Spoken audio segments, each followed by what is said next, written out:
Good day mga ka-airsoft. Ito na yung bagong stainless steel na dumating. Ayan o. 4 months ni kiniknik. Halos bago dumating. Ayan o. Solid na yun o. Hindi na yung masisira. Steel din yun nandiyo sa may gitna. Yung itim na yan.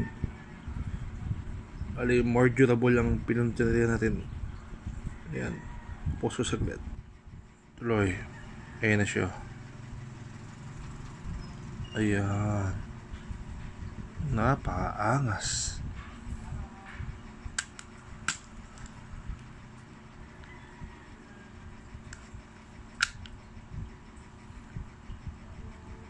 Ayan na. Sobra na nito tibay. Pagkati sa hammer set, pinuntirya talaga natin yan kasi yung madalas pag lagi yan.